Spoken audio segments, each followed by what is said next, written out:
The prairie wind carried the scent of death as Eleanor Harrington collapsed into the dust, her once white dress now filthy, her body wasted from weeks of starvation. Her family had made their choice. She would marry the widower Blackwood, or she would perish. Through cracked lips, she whispered a final prayer as the sun set over the homestead. That's when he appeared, a silhouette against the fading light, moving with the grace of a deer. The Lakota warrior's dark eyes held no malice as he knelt beside her broken form. Without a word, he gathered her into strong arms and carried her, away from everything she'd known. Would she find salvation in the arms of a man her people called enemy? Could love bloom in silence between two worlds at war? Before we jump back in, tell us where you're tuning in from. And if this story touches you, make sure you're subscribed, because tomorrow I've saved something extra special for you. 3 months earlier, the Harrington homestead bustled with activity. Eleanor stood at the kitchen window, watching her father wind his pocket watch with methodical precision. The silver timepiece had belonged to his father before him, a symbol of order, duty, and the unforgiving passage of time. "Eleanor, come. Sit," her mother called, voice gentle but strained. At 19, Eleanor had already declined 2 suitors, much to her father's mounting displeasure. Thomas, her older brother, squeezed her shoulder as she passed. "Best behavior," he whispered. "Father's invited Jeremiah Blackwood for supper." Eleanor froze. "The widower from Green Valley? He's older than father." "He's wealthy," Thomas replied simply, "and father's patience grows thin." When Blackwood arrived that evening, Eleanor felt her stomach tighten. He was 64 at least, with cold eyes that assessed her like livestock at auction. His cane tapped against the floorboards as he approached, extending a wrinkled hand. "Miss Harrington, your beauty was not exaggerated." His smile revealed tobacco-stained teeth. Throughout dinner, Eleanor remained silent while her father and Blackwood discussed crops, expansion opportunities, and finally, her. "Eleanor has a fine hand with needlework and keeps an excellent kitchen," her father boasted. "Educated too, though perhaps too much for her own good." "I appreciate a woman with sense," Blackwood replied, "provided she knows when to exercise it and when to defer." Later, in the parlor, Blackwood presented a velvet box containing a heavy gold ring. "I've been without a wife for 2 years now. My house requires a woman's touch." Eleanor met his gaze directly. "Mr. Blackwood, I'm honored by your attention, but I cannot accept." The room fell silent. Her father's face darkened like approaching thunderclouds. "Eleanor," her mother whispered, "perhaps you might consider—" "I've considered, mother." Eleanor's voice remained steady. "Mr. Blackwood deserves a wife who can offer true affection. I cannot." After Blackwood's departure, her father's rage exploded. "You ungrateful, foolish girl! Do you imagine better offers will come? At your age, most women have 2 children already. I'd rather live as a spinster than with a man who views me as property," Eleanor replied. The back of her father's hand caught her cheek, sending her stumbling against the wall. "You'll accept Blackwood's proposal when he returns next week, or you'll no longer be welcome in this house."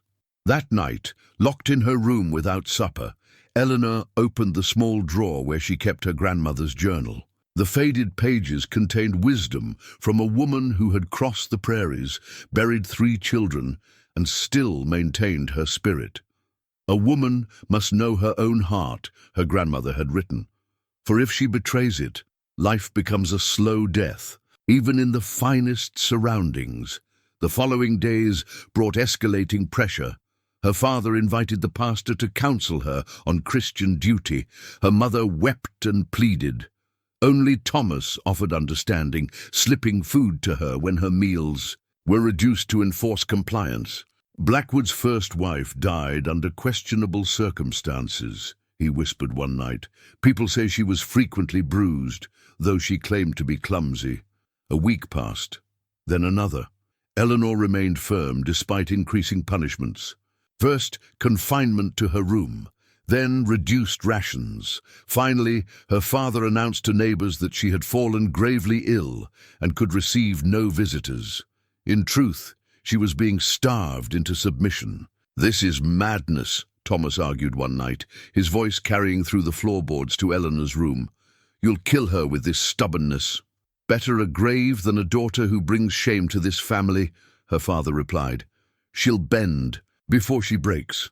But Eleanor, reading her grandmother's words by moonlight, determined she would break before she would bend. By the 3rd week of Eleanor's confinement, hunger had become her constant companion. Her mother occasionally smuggled scraps, a crust of bread tucked into a handkerchief, a small apple hidden in the folds of clean linens, but it was never enough to satisfy the gnawing emptiness.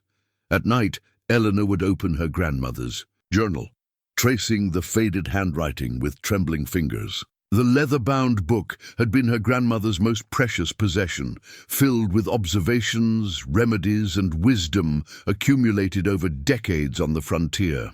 "A woman without choices is a woman in chains," one passage read. "Even when all doors appear locked, look for the window that has been left unlatched."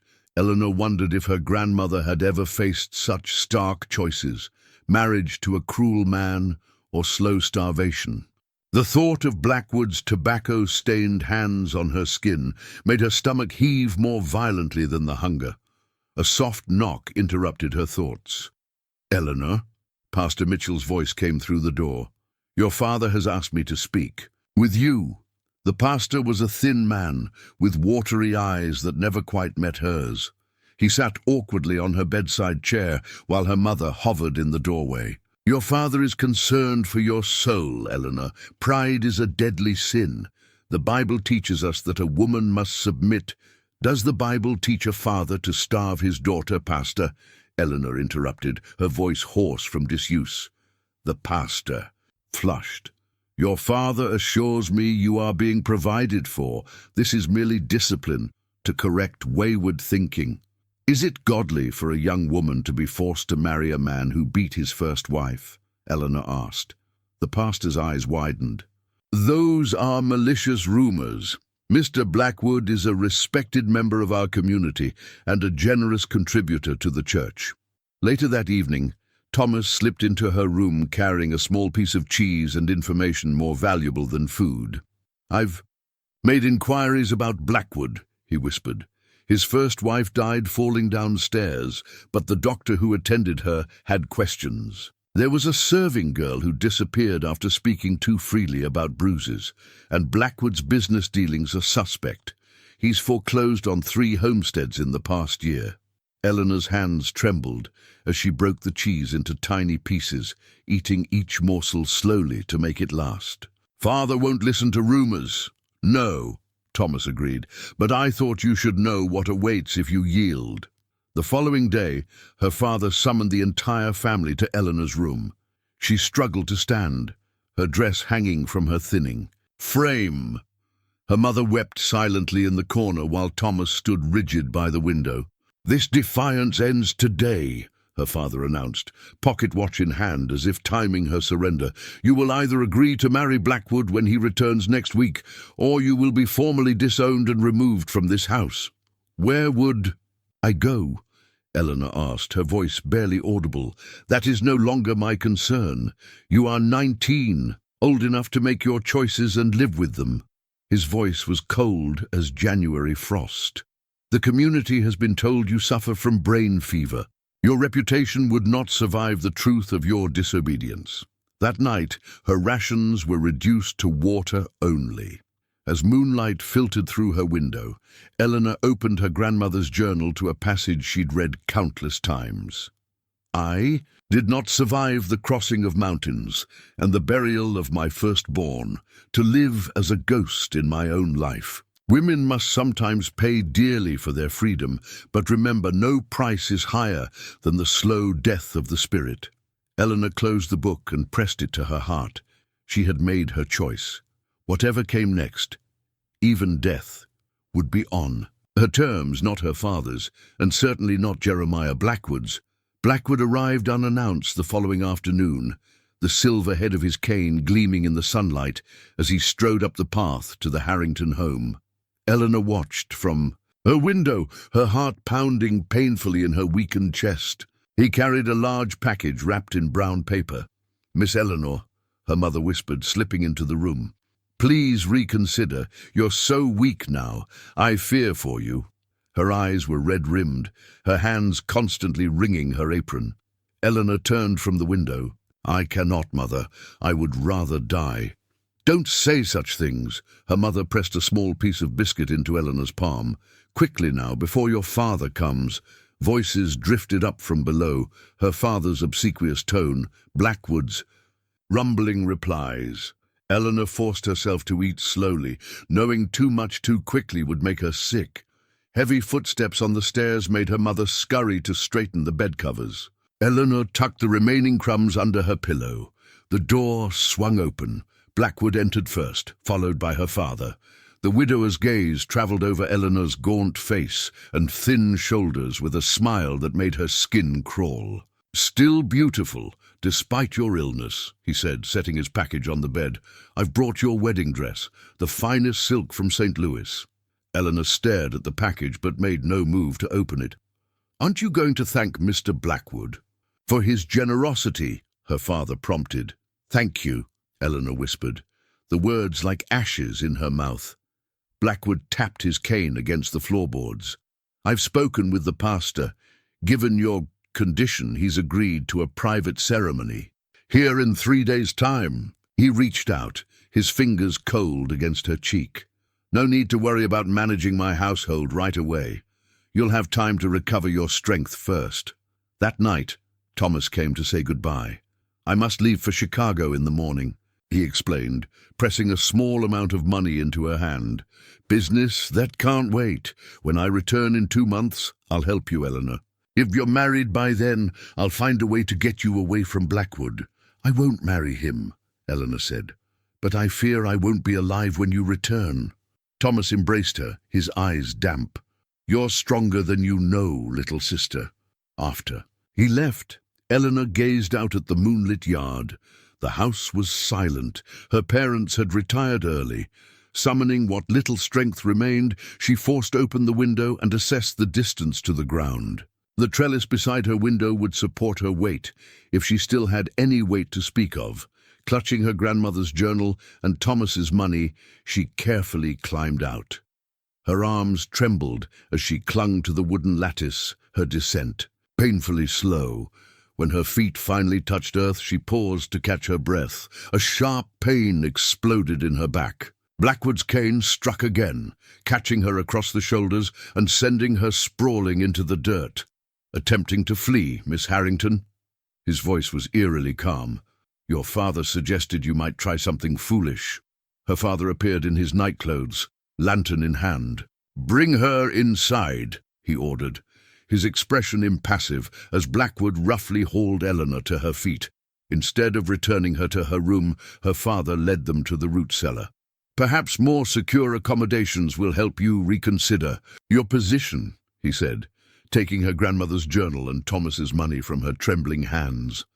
Eleanor was thrust into the dank darkness, the heavy door bolted behind her. The smell of earth and stored vegetables surrounded her as she collapsed onto the dirt floor.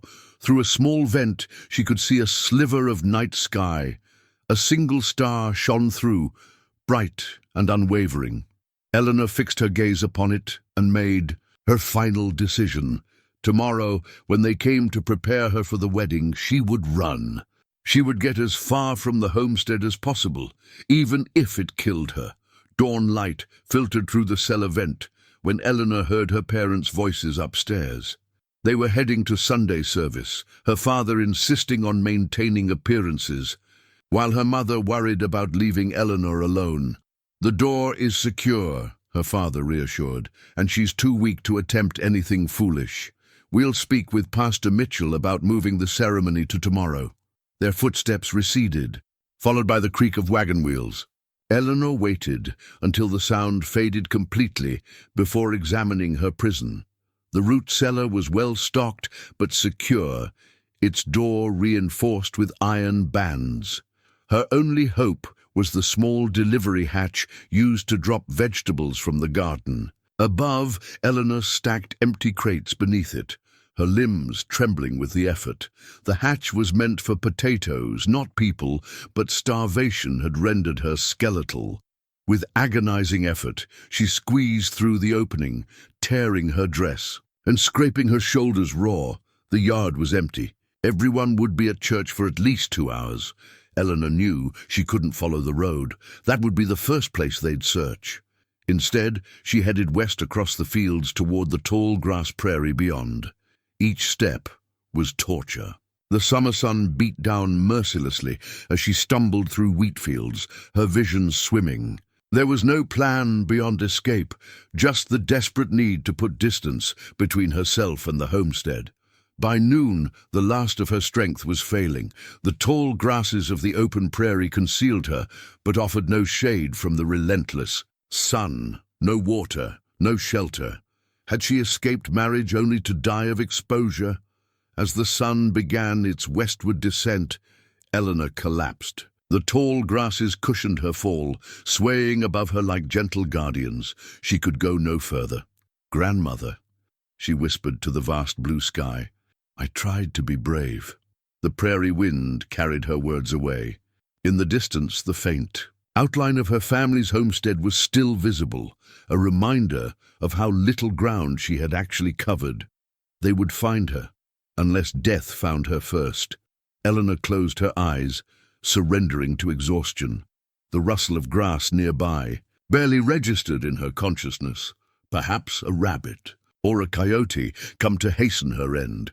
When she forced her eyes open one final time, a face hovered above her, copper-skinned with obsidian eyes that studied her with guarded curiosity.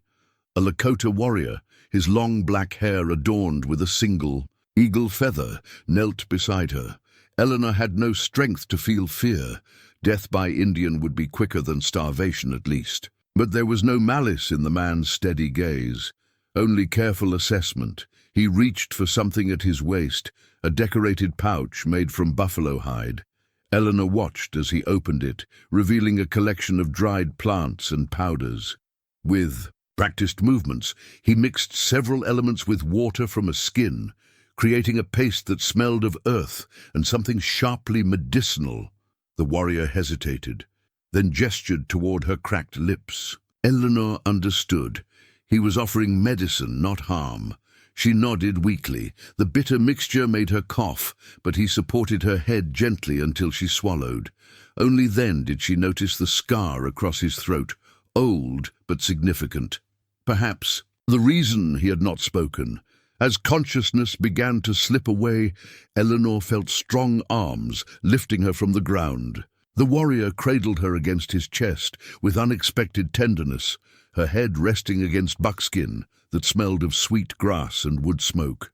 The last thing Eleanor saw before darkness claimed her was the setting sun casting long shadows across the prairie. In her delirium, it seemed the warrior carried her not along the earth, but through the crimson sky itself, away from everything she had ever known, toward an uncertain fate that somehow felt less frightening than the one she'd left behind. Eleanor drifted between fever dreams and moments of clarity. Sometimes she was a child again, playing in the creek behind her grandmother's cabin. Other times she was trapped in the root cellar, pounding against the locked door. Through it all, a steady presence remained, the silent warrior tending to her with patient hands. When she finally awoke fully, the sun was high in a cloudless sky. She lay beneath a small shelter of branches and buffalo hide, constructed to provide shade while allowing the breeze to pass through. Nearby, a small fire sent tendrils of smoke skyward. The warrior sat cross-legged beside the fire, carving something from a piece of wood. He looked up, sensing her gaze, and their eyes met. Eleanor tried to speak, but her throat produced only a dry rasp. He moved immediately, bringing a beautifully crafted wooden cup filled with water.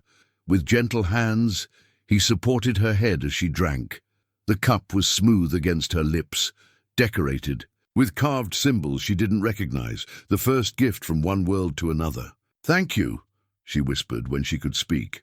"My name is Eleanor." The warrior nodded, but offered no name in return.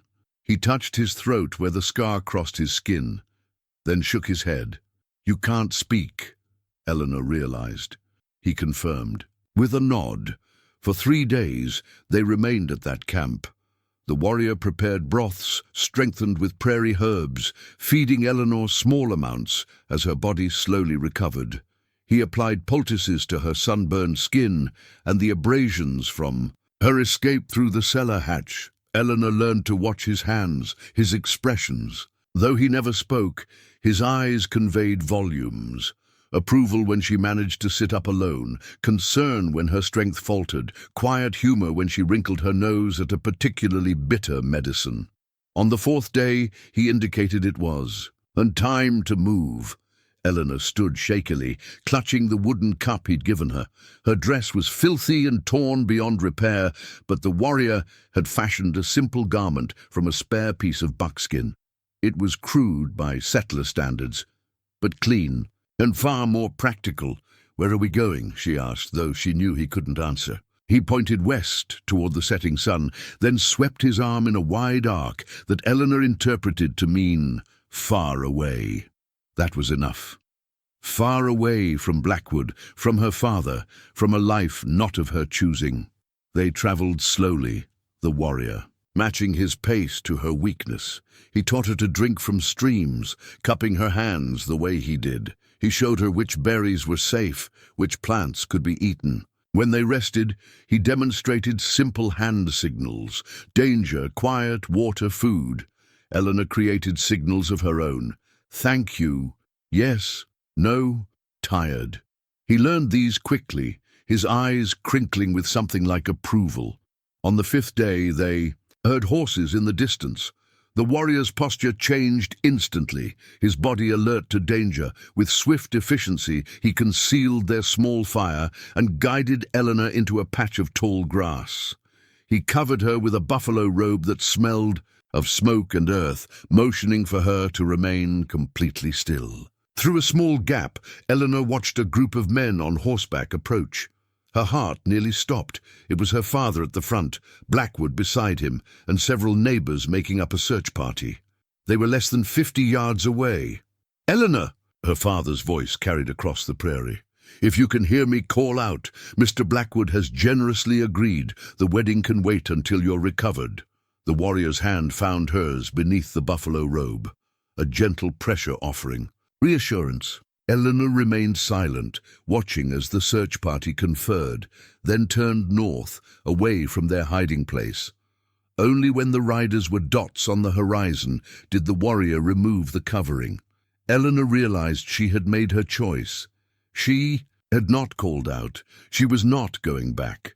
They journeyed deeper into the prairie, following game trails invisible to Eleanor's untrained eyes. Each day brought new strength to her limbs and color to her cheeks. The warrior, whom she had begun to think of as her guardian, showed infinite patience, carrying her when exhaustion overwhelmed her recovering body. During a rest near a small creek, Eleanor watched him gather reeds. His fingers worked with practiced precision, weaving and binding. By evening, he had crafted a flute, simple yet elegant. As twilight painted the sky in purples and deep blues, he raised the instrument to his lips. The melody that emerged spoke what his voice could not, haunting notes that seemed to rise from the prairie itself. Eleanor sat transfixed as the music washed over her. It spoke of loneliness, of wind across vast spaces, of something profoundly human yet untamed. When he finished, their eyes met across the small fire. In that moment, Eleanor understood they had shared something more intimate than words could express. "It's beautiful," she whispered. "In all my life, I've never heard anything like it." He offered her the flute. Eleanor shook her head at first, but his encouraging nod convinced her to try. Her first attempts produced only awkward sounds that made them both smile. His hands gently corrected her finger placement, and eventually she managed a few wavering notes. The shared triumph in that small accomplishment felt more significant than any formal introduction. As days melded into one another, Eleanor found herself watching the warrior's movements, the efficient way he started fires, his reverence when gathering plants for medicine, his alertness to every sound and shift in the environment. She began to imitate his careful footsteps, learning to move more quietly through tall grass. One evening, as they sat beneath a vast canopy of stars, the weight of all she had left behind suddenly crashed over Eleanor. Tears came without warning, hot streaks down her face as she curled into herself, sobbing. The warrior watched her from across the fire, his expression unreadable. Then, without ceremony, he began to play his flute. The melody was different this time, gentler, a musical embrace that acknowledged her pain without attempting to diminish it. Eleanor wept freely as the notes surrounded her, offering comfort without intrusion. When her tears finally subsided, she looked up to find him beside her, his hand extended but not touching her, waiting for permission. Eleanor placed her palm against his, a bridge across worlds. His hand was calloused but warm, strong fingers closing gently around hers. They sat that way until the fire burned low, connected by that simple touch beneath the infinite prairie sky. The nightmares came less frequently now. Dreams of Blackwood's tobacco-stained hands and her father's cold dismissal were gradually replaced by images of open spaces and endless horizons. Yet sometimes Eleanor still woke, gasping, disoriented between worlds. During one such night, she jerked awake to find the warrior already alert, his hand on his knife. He signaled for silence, his body tense as he listened to something beyond her perception. After long moments, he relaxed, indicating there was no danger. Rather than returning to his separate sleeping place, he settled beside her, close enough that she could feel his warmth, but not so near as to cause discomfort.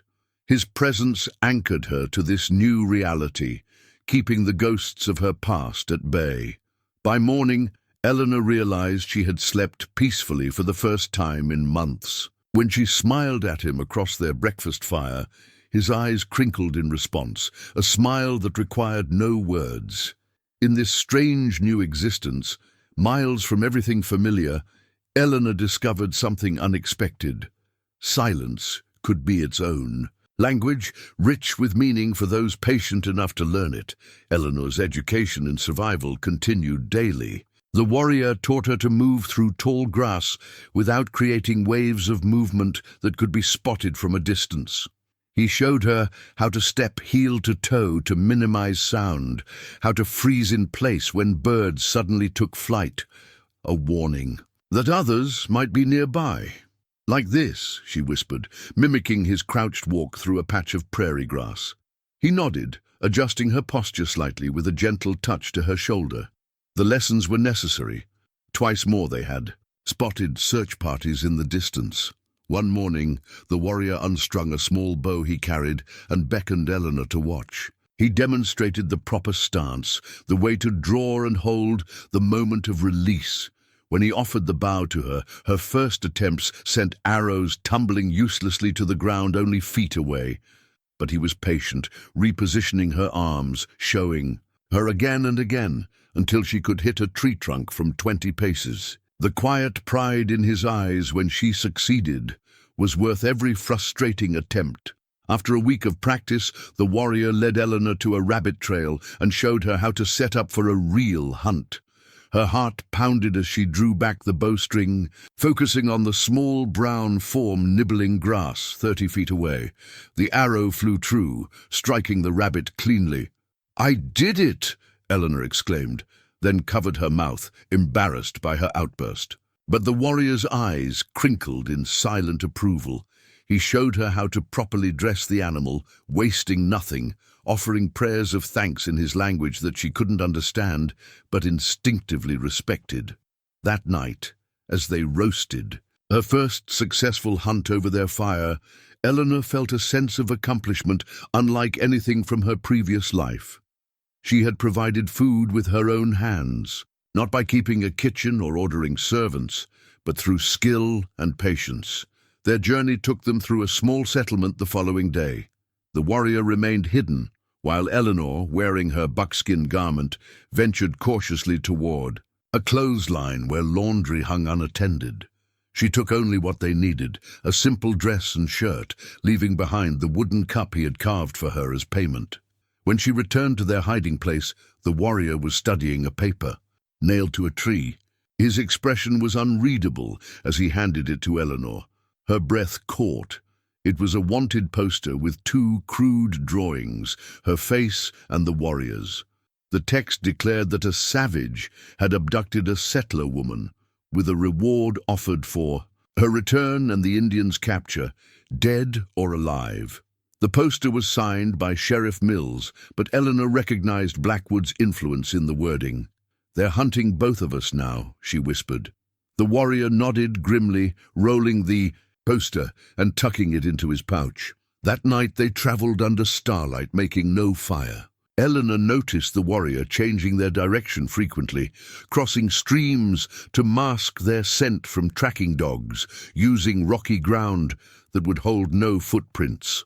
Near dawn, they heard horses approaching. The warrior pulled Eleanor into a shallow creek bed, pressing her beneath the overhang of the bank. Cold water soaked her newly acquired dress as they lay motionless, barely breathing. Hoofbeats thundered directly overhead. Through a gap in the roots above, Eleanor could see Blackwood himself leading the posse, his silver-headed cane secured to his saddle. "The Indians' tracks lead this way," someone called. "Can't be more than a few hours ahead." Eleanor trembled, not from the cold water, but from fear. Not for herself, but for the warrior beside her. If caught, he would receive no justice, no trial. Her eyes met his in the dim light, and she was startled to find him completely calm, his hand covering hers beneath the water. They remained hidden until long after the search party passed.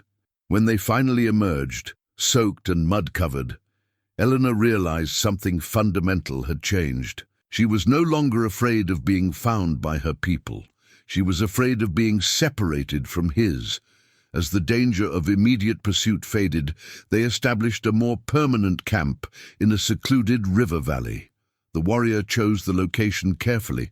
A small cave with an entrance hidden by brush offered shelter, while the nearby river provided water and fish.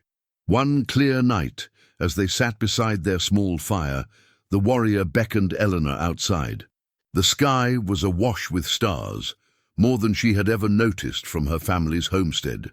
He led her to a flat area where he had smoothed the dirt and, using a stick, began to draw. First a circle, then dots arranged in patterns. Eleanor recognized the Big Dipper, but the warrior connected the stars differently than she had been taught. With graceful movements, he added lines to show a bear walking across the heavens. He pointed to the constellation, then to himself, touching his chest. "That's your constellation?" Eleanor asked. "The bear." He shook his head, then drew another pattern nearby, a cloud formation. He touched this drawing, then himself again. "Cloud," Eleanor said. "Your name is Cloud." His eyes crinkled with that now familiar smile, nodding. Eleanor took the stick, drawing the European version of the constellations she knew: the Great Bear, Cassiopeia's chair, Orion the Hunter. Cloud watched with fascination as she traced patterns different from his own understanding of the same. Stars. They stayed up late into the night, the dirt around them becoming a canvas of 2 different ways of seeing the same sky. By dawn, Eleanor understood that Cloud had shown her something profound, that the same stars could tell different stories depending on who was looking up at them. In the days that followed, their communication evolved. Cloud taught Eleanor to write in the dirt with symbols that weren't quite pictures but weren't quite writing either. She taught him to spell his name with English letters, which he practiced with meticulous care. One afternoon, Cloud drew a simple star map in the dirt, then pointed to various positions of the sun above it. Eleanor understood he was teaching her to navigate, to find north even on cloudy days when the stars were hidden. He showed her how moss grew on the north side of trees, how certain flowers always faced the morning sun. These weren't merely survival lessons, they were gifts of independence. Cloud wasn't just keeping her alive, he was ensuring she could survive without him, if necessary. As dusk approached one evening, they sat watching clouds drift across the sky, changing colors with the setting sun. Without thinking, Eleanor reached for Cloud's hand, his fingers intertwined with hers naturally, as if they'd held hands 1,000 times before. When she looked at him, the intensity in his dark eyes made her breath catch. She wondered if he could hear her heart pounding in the quiet twilight. Slowly, deliberately, he raised their joined hands and pressed his lips gently to her knuckles, a gesture so tender it brought tears to her eyes. Later that night, Eleanor used a stick to draw in the dirt near their fire. She created simple pictures of her family's homestead, her stern father Blackwood with his cane. She drew herself growing thinner, locked away. She drew her escape and collapse in the prairie. Cloud watched intently, his expression solemn. When she finished, he reached out and smoothed away the images of her father and Blackwood with one decisive sweep of his hand. In their place, he drew a single line connecting the figures of himself and Eleanor, adding a simple rising sun above them. Future, not past. Together, not alone. Eleanor felt something shift inside her, as if a weight she'd carried her entire life had finally been set down. She couldn't articulate it in words, and for the first time she understood the beauty of Cloud's silence. Some truths existed beyond language. When a tear slipped down her cheek, Cloud reached out, his thumb gently wiping it away. His touch lingered, a silent promise in the firelight. A sharp bird call woke Eleanor before dawn. She reached for Cloud, finding his sleeping place empty. The call came again, not a bird, she realized, but a signal. Cloud appeared at the cave entrance, gesturing urgently for her to remain quiet and follow him. Outside, the early morning mist hung low over the valley. Cloud led her through dense underbrush to a small clearing where a man lay bleeding from a gunshot wound to his shoulder. He wore the same style of buckskin clothing as Cloud, his long black hair braided with feathers, another Lakota. The wounded man's eyes widened at the sight of Eleanor, his hand instinctively reaching for his knife despite his weakened state. "Wasikun, a win!" he hissed, using a word Eleanor didn't understand, but recognized as hostile from his tone. Cloud made a series of quick hand gestures that seemed to both reassure and silence the injured man. He turned to Eleanor and mimed gathering specific plants he had previously taught her to identify. She nodded, understanding her task, and hurried to collect what they needed. When she returned with the medicinal plants, Cloud had already cleaned the wound with water from his skin. The bullet had passed through the scout's shoulder, leaving a clean but serious injury. Together, they prepared a poultice of crushed herbs mixed with clay. Eleanor held the scout steady while Cloud packed the wound, then bound it with strips, torn from her old dress. The scout watched Eleanor with suspicious eyes throughout the procedure, occasionally speaking to Cloud in their language. Though she couldn't understand the words, the tone was clear. Warning, questioning, disbelief. Once, the scout's wound was treated. Cloud helped him drink water and a bitter tea made from willow bark. As the pain medicine took effect, the scout's expression softened slightly. He studied Eleanor with less hostility, more curiosity. "He thinks I'm your prisoner," Eleanor said to Cloud, understanding suddenly. "He thinks you've captured me." Cloud shook his head, then took her hand in front of the scout, holding it against his heart in a gesture impossible to misinterpret. The scout's eyebrows rose. He spoke again, his tone incredulous. Cloud nodded, then made a series of signs that included pointing to his medicine pouch, to Eleanor, and to the horizon. The scout laughed weakly, then winced at the pain it caused. He looked at Eleanor with new respect, speaking directly to her in halting English. "Mahpia, Cloud, find you, great medicine man. His father great healer before. Now Cloud lead hunting parties, make medicine for sick, speak with spirits." He tapped his own throat. No voice. Spirit journey take voice 3 winters past. Sacred silence. Eleanor glanced at Cloud in surprise. You're a medicine man, a leader. Cloud looked away, suddenly seeming almost embarrassed by the scout's revelations. The scout continued, his English improving as he spoke. White men with guns everywhere now. They say Indians steal white woman, big reward. He reached painfully into his pouch and extracted a bullet, the one that had been removed from his shoulder. This bullet payment for helping search. I wasn't stolen, Eleanor said firmly. I was dying. Cloud saved me. The scout studied her face, seeming to weigh her sincerity. Man named Blackwood lead hunters. Say you his wife. Eleanor's blood ran cold. He lies. I refuse to marry him. My family starved me for disobeying. The scout and Cloud exchanged a long look. Finally, the scout nodded, as if accepting her story. You know Cloud not speak, he asked. Yes, Eleanor replied. I know. Vision quest. Mountain alone. 3 days, no water, no food. Spirits show him. The scout searched for words. Show him find woman between worlds, must keep sacred silence until woman hear his heart speak. He looked between them. You this woman. Eleanor felt Cloud's eyes on her, intense and vulnerable. The weight of this revelation, that his silence was a spiritual commitment somehow connected to finding her, left her breathless. I hear him, she whispered, reaching for Cloud's hand. I've always heard him. After 3 days of caring for the wounded scout, who revealed his name was Wanblee, meaning eagle, Cloud indicated it was time to move on. Wanblee was strong enough to travel now, and they had remained in one place too long with militia patrols. Increasing. Summer camp, Wanblee explained to Eleanor as they gathered their few possessions. Many lodges. Cloud's mother there. Safe place. Eleanor's stomach tightened with nervousness. Meeting one wounded scout was very different from entering an entire Lakota camp as an outsider. A white woman in a time of escalating tension between their peoples. They traveled by night, resting in hidden places during daylight hours. On the 3rd day, Cloud led them up a ridge just before dawn.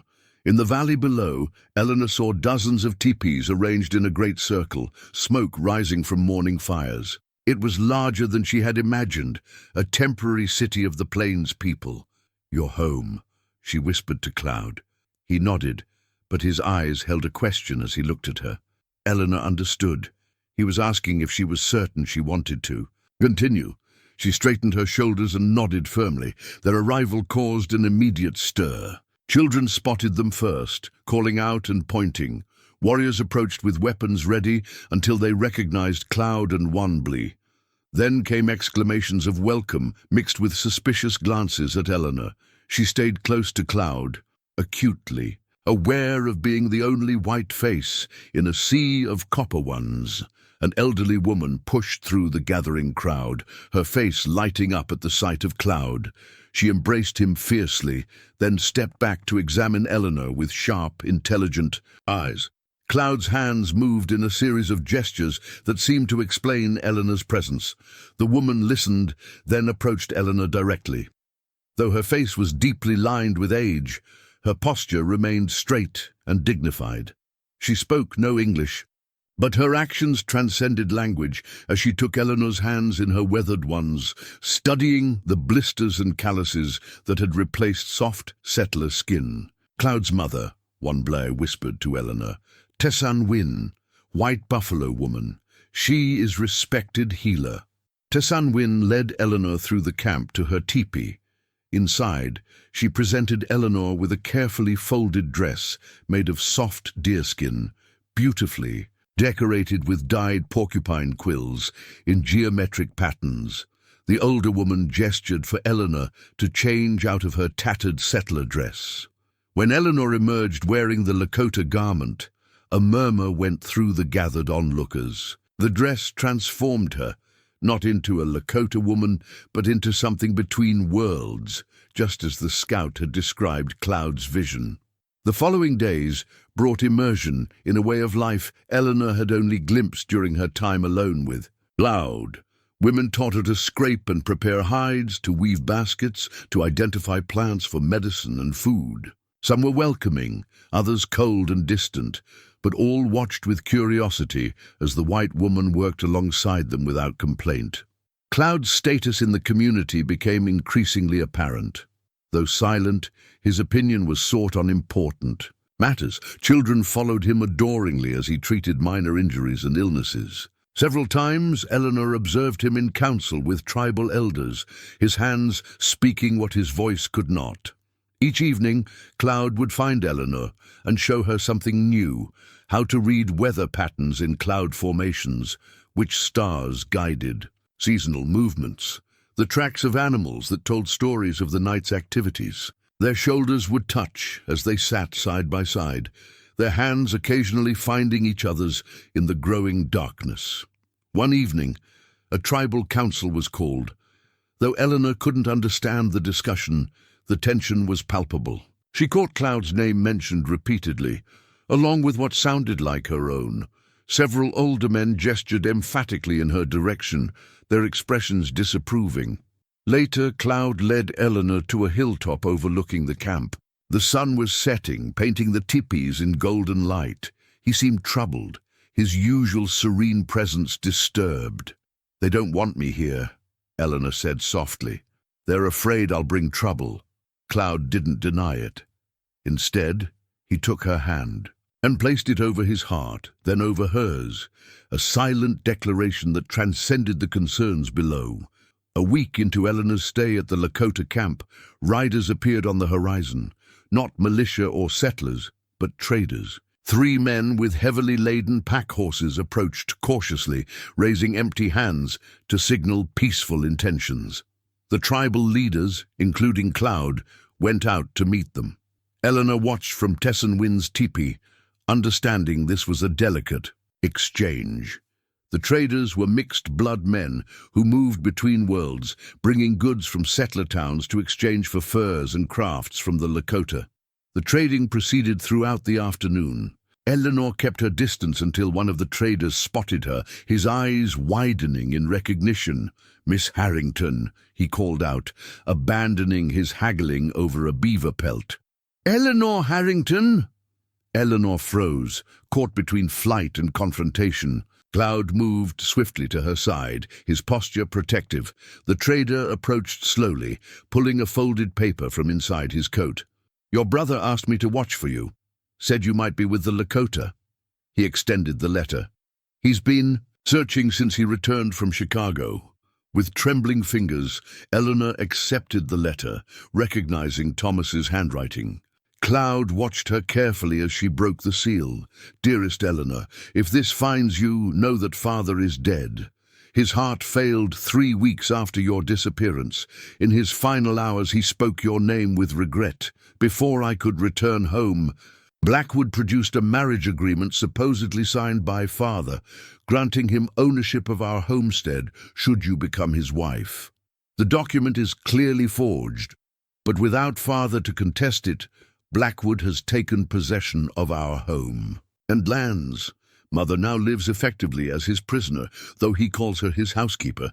Blackwood leads militia patrols searching for you daily. He claims you were abducted, but I know you would never have fled without desperate cause. If you are alive and receive this, please respond through the bearer. I am staying with friends who can help."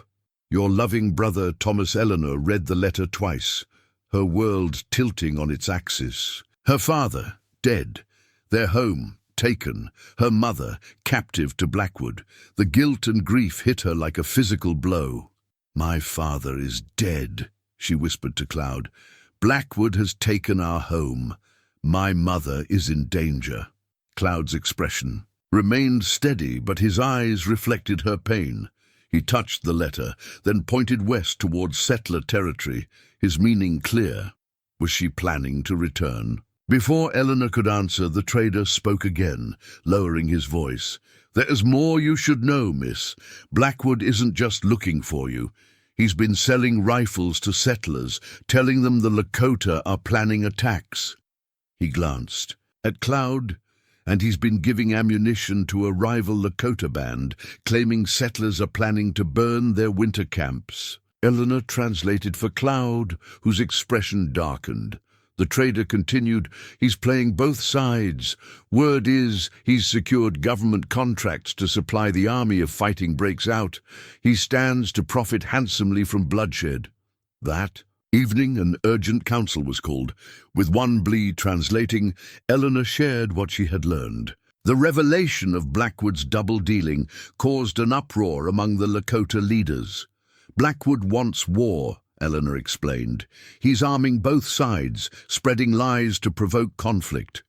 Many young warriors already angry," one Blee translated, as an elder spoke. "If they learn of these weapons given to our enemies, they will want to attack settlers first." Another elder pointed at Eleanor. "How do we know she does not lie to protect her people?" The council argued late into the night. When they finally emerged, Cloud found Eleanor waiting anxiously outside. One Blee approached them. "Council divided. Some believe, some do not. Some say Cloud's judgment clouded by feelings for white woman." Eleanor looked at Cloud, whose expression was resolute despite the doubt cast on him. "I need to go back," she said. "I need to expose Blackwood and help my mother." Cloud's face revealed his inner conflict, concern for her safety warring with understanding of her obligation. Finally, he nodded and pointed to his chest, then to her. "You'll come with me?" Eleanor asked. His answer was to take her hand, his grip firm and certain. Whatever dangers awaited, they would face them together. Dawn painted the eastern sky as Eleanor and Cloud prepared to leave the Lakota camp. Their departure drew a small gathering, some coming to wish them well, others to witness what many considered Cloud's folly. Partisan Wynne approached Eleanor, her weathered hands holding a small leather pouch decorated with intricate beadwork. She placed it around Eleanor's neck, speaking softly in Lakota. "Protection amulet," Wanbley translated, "contains sacred medicines, prayers for safe journey. She says you carry her son's heart, so you carry part of her too." Eleanor embraced the elderly woman, unexpected tears springing to her eyes. "Thank you for your son," she said, knowing Partisan Wynne wouldn't understand the words, but hoping she would feel their meaning. Cloud knelt before his mother, receiving her blessing. When he rose, his face was painted with red and black stripes, not the full war paint of a raiding party, but strategic markings that would help him blend into shadows, become part of the landscape itself. To Eleanor's surprise, Cloud motioned for her to kneel. From a small container made of buffalo horn, he applied similar markings to her face, 2 red lines across her cheekbones, black around her eyes to reduce reflection. "Disguise," Wanbley explained. "Too many eyes looking for." White woman and Lakota man. They set out as the sun cleared the horizon, traveling southeast toward settler territory. The journey that had taken weeks during Eleanor's initial recovery would now be accomplished in days. Cloud set a brisk pace, choosing routes that offered concealment, shallow stream beds, stands of cottonwood trees, ravines that cut through the rolling prairie. Each night, Cloud taught Eleanor more survival skills, how to make fire using a bow drill, how to set snares for rabbits, which plants could sustain them if game was scarce. These weren't casual lessons, but urgent preparations, as if he needed to ensure she could survive without him if necessary. On the 3rd night, as they camped in a small grove of trees, Eleanor caught Cloud watching her with an intensity that made her heart quicken. In the firelight, his painted face appeared otherworldly, a bridge between the physical and spiritual realms his people navigated with such ease. "I never thanked you properly," she said softly, "for saving my life that day in the prairie." Cloud tilted his head, his expression questioning. "I know," Eleanor smiled. "Actions matter more than words, but still." She moved closer to him, gathering her courage. "In my world, we have words for important things. I need to say them, even if you can't." She took his hand, placing it over her heart. "I love you," she said clearly, meeting his eyes directly. "I love you, Cloud." Something shifted in his expression. Surprise, wonder, then a warmth that transformed his features. He took her hand and traced 3 symbols on her palm, then pressed her hand to his heart. "I love you too," Eleanor whispered, understanding his meaning perfectly. Their journey continued through increasingly dangerous territory. Twice they spotted militia patrols and had to hide for hours, once in an abandoned bear den, huddled together in darkness, and once submerged to their necks in a muddy stream, breathing through hollow reeds while horses passed just feet away.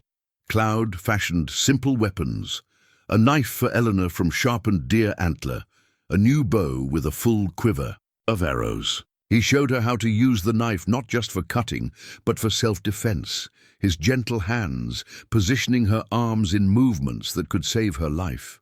As they neared settler lands, they encountered signs of Blackwood's influence. Fresh posters, offering increased rewards, evidence of larger search parties. The danger pressed around them like an advancing storm. On the 6th night, as they made camp on a wooded hillside overlooking a small settler town, Eleanor realized Cloud was preparing for war in his own quiet way. His movements had become more deliberate, his vigilance heightened. When he thought she wasn't watching, his expression revealed a man calculating risks, considering strategies, preparing for confrontation. That night, as they lay side by side beneath the stars, Eleanor reached for Cloud's hand. "Whatever happens," she whispered, "we face it together." In response, Cloud did something he had never done before.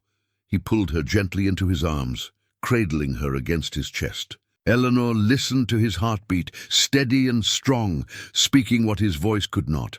Morning fog shrouded the valley as Eleanor and Cloud descended toward the settlement. Their plan was simple but dangerous. Observe from a distance, gather information about Blackwood's movements, and find a way to contact Thomas without being discovered. They had nearly reached the tree line when Cloud suddenly froze, raising his hand in warning. Eleanor strained to hear what had alerted him. Faint voices carried on the morning breeze, approaching from the east. With swift, silent movements, Cloud led Eleanor to a thicket of chokecherry bushes.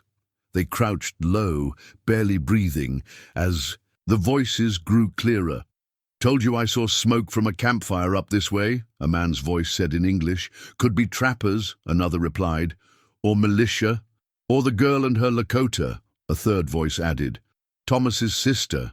Eleanor tensed at the mention of her brother. Cloud's hand found hers, steadying her. The speakers came into view, 3 men moving cautiously through the trees. 2 appeared to be settlers, dressed in buckskins but with European features. The third was unmistakably Lakota, though he wore a mixture of traditional and settler clothing. Cloud studied them intently, then made a decision. He squeezed Eleanor's hand once before stepping from their hiding place, bow ready but not drawn.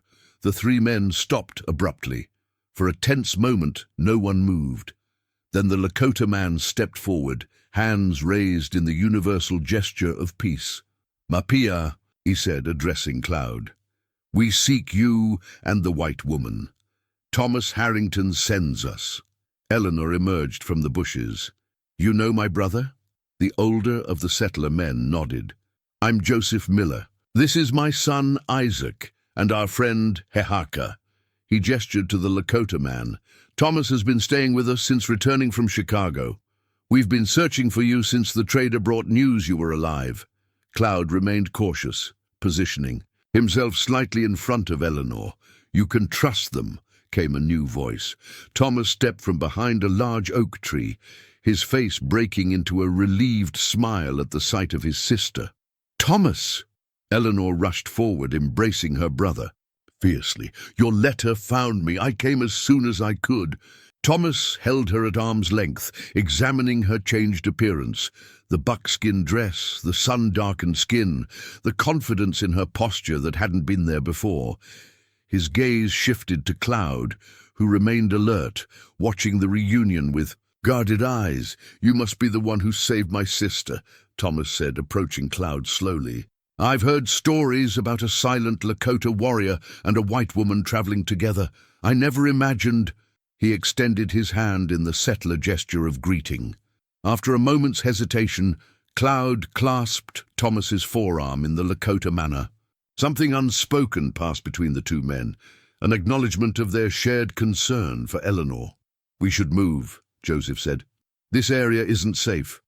Blackwood's men patrol regularly. They traveled through the forest to a hidden valley where several log cabins and teepees stood in harmonious proximity, a secret community of those who had chosen a different path from the increasing hostility between their peoples. Inside the largest cabin, Joseph explained their unusual alliance. "Some of us married into Lakota families. Others, like Hehaka, chose to live among settlers. When the troubles started, we withdrew to this place, away from those who would force us to choose sides." An elderly Lakota man entered the cabin, his face lighting with recognition at the sight of Cloud. "Ma Pia, son of Wikasa Wakan." He embraced Cloud warmly. "This is Matto," Joseph explained to Eleanor. He knew Cloud's father, the medicine man. Over a simple meal, they shared what they knew of Blackwood's schemes. Thomas unrolled a crude map on the table. "Blackwood has been buying land surrounding the contested territories," he explained. "He's positioned to claim vast holdings if conflict breaks out and the Lakota are pushed farther west. He's not just profiting from selling weapons," Joseph added. "He's manipulating events to trigger the very conflict that will make him rich in land." Hehaka produced a decorated pipe, filling it with a mixture of tobacco and sacred herbs. "Before we plan," he said in careful English, "we must smoke together. Show Creator our intentions are good." As the pipe passed from hand to hand, settler to Lakota, Eleanor felt a powerful sense of unity. Different peoples joined by a common purpose, just as she and Cloud had bridged their two worlds through love. Dawn broke on a day of planning. Around a rough-hewn table in Joseph Miller's cabin, the unlikely allies gathered. Thomas unrolled a map showing Blackwood's operations, properties acquired, militia patrols, weapon caches, and the routes used to deliver arms to both sides of the brewing conflict. "He's created a web," Thomas explained, tracing lines between settlements and Lakota territories, each strand designed to increase tension. "Our challenge is dismantling it without triggering the very war he wants." Joseph pointed to a circled location. "His main weapons cache is here, in an abandoned mine shaft. He moves smaller supplies to these points," he tapped several marks, "for distribution." Cloud studied the map intently, his expression grave. Eleanor watched him memorizing every detail, his tactical mind assessing vulnerabilities and opportunities. "Mother is here," Eleanor said, indicating the Harrington homestead. "If Blackwood suspects we're working against him, she'll be in danger." Thomas nodded. "We need to draw him away from the homestead while gathering evidence of his double dealing. The territorial governor has called for peace talks between settler leaders and Lakota chiefs," Joseph added, "scheduled for 3 days from now at Fort Harrison. If Blackwood's schemes are exposed there with both sides present—" "We need proof," Thomas said. "Documents, witnesses, the weapons themselves." Hehaka, who had been silent, spoke up. "I can reach Chief Standing Bear before the council. If he sees evidence of Blackwood's treachery, he will hold back the young warriors who push for war." They divided into teams. Thomas would infiltrate a militia meeting that evening, posing as a concerned settler seeking protection. Hehaka and 2 other Lakota men would journey to inform their tribal leaders. Joseph and his son would investigate the weapons cache. "What about us?" Eleanor asked, looking at Cloud. "You're the one Blackwood wants most," Thomas replied. "You're also our most powerful evidence, a woman he claims to be rescuing, who can testify to his true character and plans." Cloud made a series of emphatic gestures. Thomas looked to Eleanor for translation. "He says, I shouldn't be exposed until—" "The right moment," Eleanor interpreted. "He'll scout the homestead, assess Mother's situation." As the others dispersed to prepare, Cloud led Eleanor to a quiet spot beside the creek that ran through the valley. His expression was troubled as he took her hands in his. "You're worried," Eleanor said softly. Cloud nodded, then traced a finger gently along the line of her jaw, his eyes communicating what words could not: concern for her safety, fear of losing what they had found together. "I understand the risk," Eleanor said, "but I can't hide here in safety while others fight this battle. My mother needs me. Your people need you." She squeezed his hands. "We need to finish this so we can truly begin." That evening, as Thomas departed for the militia meeting, tension hung in the air like the electrical charge before a storm. Eleanor helped prepare supplies, food, medicines, weapons, her mind filled with all the ways their plan could fail. "Your Cloud is a remarkable man," Joseph commented as they worked. "I've known many Lakota over the years. Few would risk what he does. For a woman not of his people, it goes beyond us now," Eleanor replied. "He sees the larger threat Blackwood poses to everyone." Near midnight, Thomas returned with grave news. Blackwood has convinced the militia that a Lakota attack is imminent. They're planning preemptive measures after the Peace Council, assuming it fails, which Blackwood is ensuring it will. The following morning, Cloud departed before sunrise to scout the homestead. Eleanor watched him disappear into the mist, fighting the premonition that they were being swept toward a dangerous culmination. He returned at dusk, his expression grim.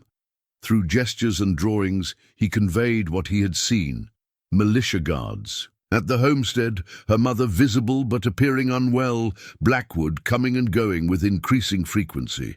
"He's preparing for something," Thomas translated Cloud's signs. "Moving weapons, gathering men."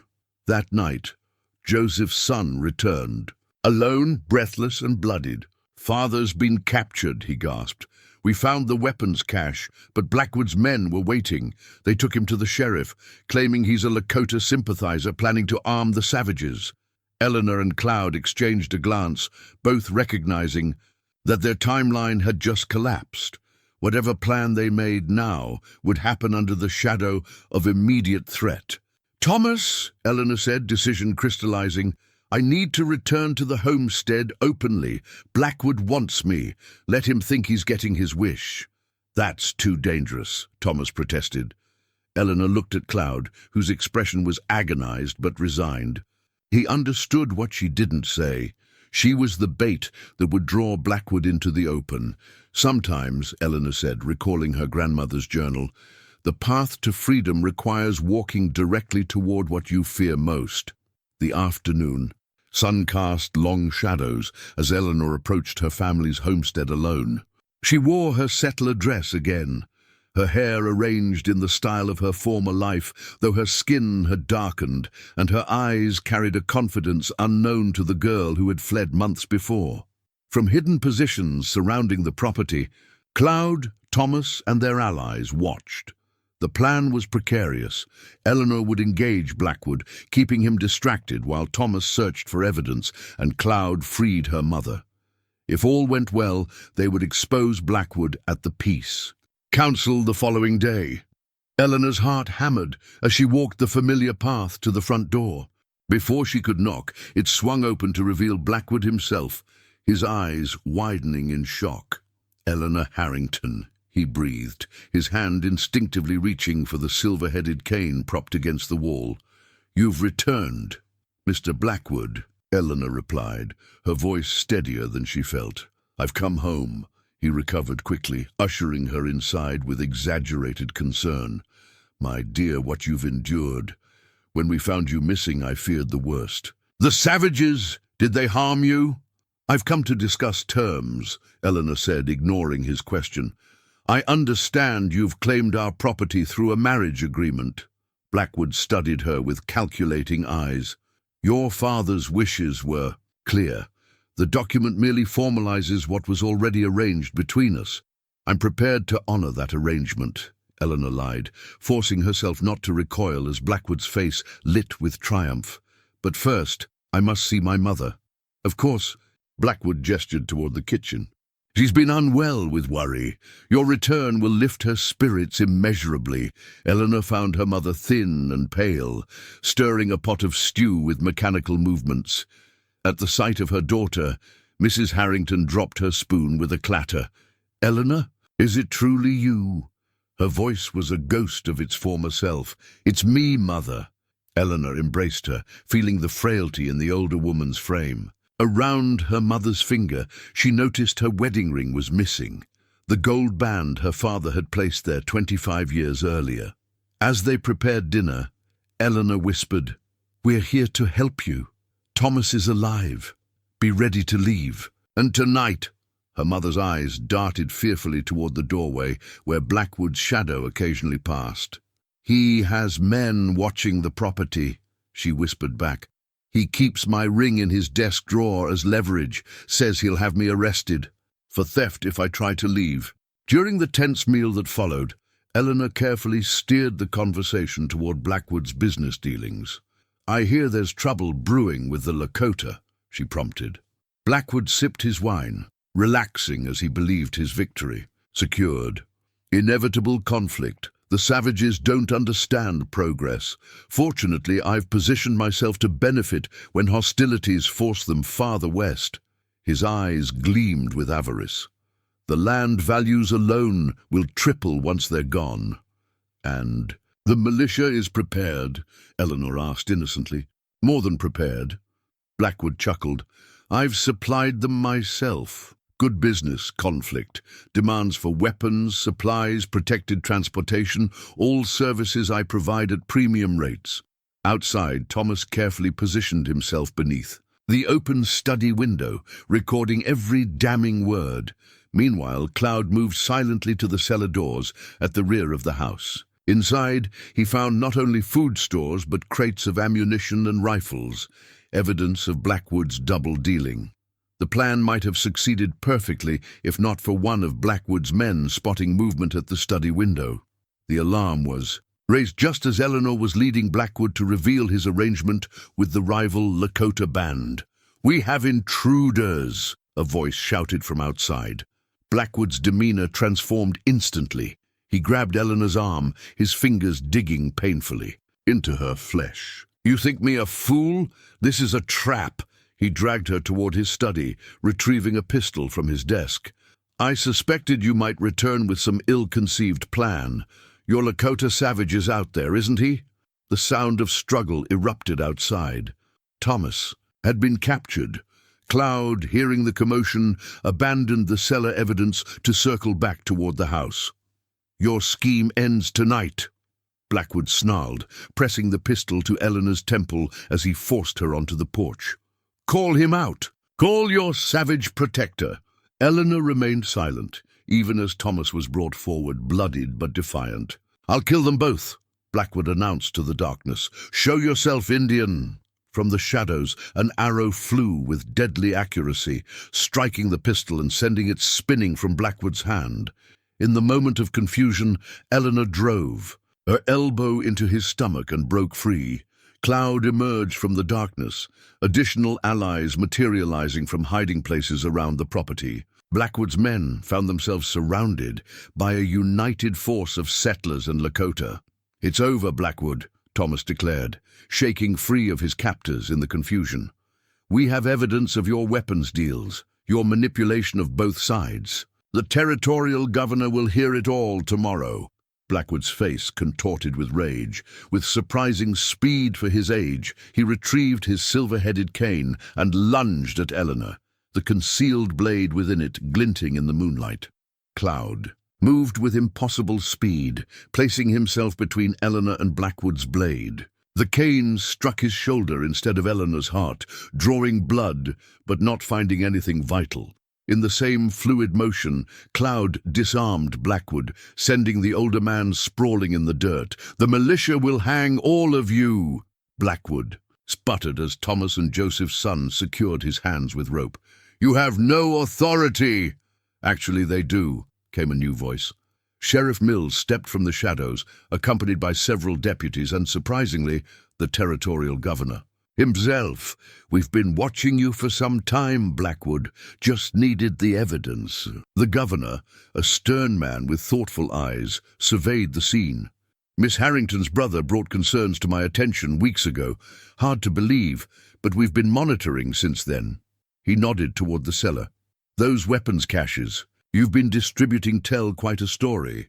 As Blackwood was led away, protesting his innocence, Eleanor finally embraced her mother properly. Mrs. Harrington touched Cloud's wounded shoulder with maternal concern. "You saved my daughter," she said simply. "Twice now." The next morning brought a flurry of activity. Thomas recovered their mother's wedding ring from Blackwood's desk, returning it to her finger where it belonged. The militia captain, learning the full extent of Blackwood's manipulations, ordered his men to stand down. The evidence was taken to Fort Harrison, where Lakota leaders had gathered for the peace council. With Blackwood's scheme exposed, both sides recognized how close they had come to being manipulated into unnecessary bloodshed. The peace talks proceeded with new understanding, if not perfect trust. Eleanor tended Cloud's wound as the sun set that evening, their future suddenly wide open before them. The immediate danger had passed, but questions remained. Which world would they choose? Could they truly bridge the gap between their peoples? "You could have been killed," Eleanor whispered as she applied a healing poultice to his shoulder. Cloud reached for a scrap of paper on the table beside them. Using a charcoal stick, he wrote 3 simple words: 2 hearts, 1 path. Eleanor traced the letters with her finger, touched by this new form of communication between them. "You're learning to write English." Cloud nodded, then gestured toward the river that ran behind the homestead. Taking her hand, he led her to the banks, where they had first met months ago. She on the brink of death, he her silent savior. As the setting sun painted the water with golden light, Cloud turned to face Eleanor. His expression was solemn, yet filled with something that made her heart quicken. "My heart speaks what my lips could not." The words came rough and halting, rusty from disuse, but they were unmistakably his voice, deep and resonant, speaking aloud for the first time since Eleanor had known him. Eleanor stared in astonishment. You can speak," Cloud nodded, his hand moving to the scar on his throat. "The vision quest showed me a woman between worlds. I took a vow of silence until I found one who could hear my heart without words." His voice grew stronger with each sentence. "That woman was you, Eleanor." Tears filled her eyes as the significance of his broken silence washed over her. "All this time, the spirit said silence until I found you." He took both her hands in his. "Now my voice returns, but only for you to hear first." Eleanor pressed her forehead against his, overwhelmed by this gift. "I've always heard you, Cloud. Even in silence I heard you." They stood together as twilight deepened around them, no longer divided by language or culture or silence. Whatever challenges awaited them, and there would be many in a world still learning to bridge its divides, they would face them with both hearts and voices united. Later, as they rejoined the others at the homestead, Cloud spoke briefly in Lakota to Hehaka, who smiled broadly at hearing his friend's voice. Then Cloud addressed Thomas and Mrs. Harrington in careful English. His words simple but profound. "I thank you for Eleanor. 2 families now become one." Mrs. Harrington, who had lost so much but found her daughter again, took Cloud's hand in hers. "No, young man, thank you for returning her to us, stronger than she left." 1 year later, spring painted the prairie with wildflowers around a unique dwelling that stood neither fully in settler territory nor on Lakota land, but in the space between. The structure combined the sturdy log walls of a settler cabin with the circular design and central fire pit of a Lakota lodge. Its large windows faced east to greet the morning sun, while a covered porch wrapped around to catch evening breezes from the west.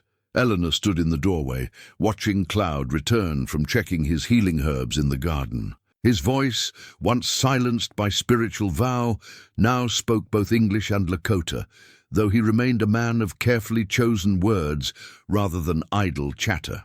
"The wild mint is strong this year," he reported, placing freshly cut stems in a basket. "Good for the stomach tea your mother needs."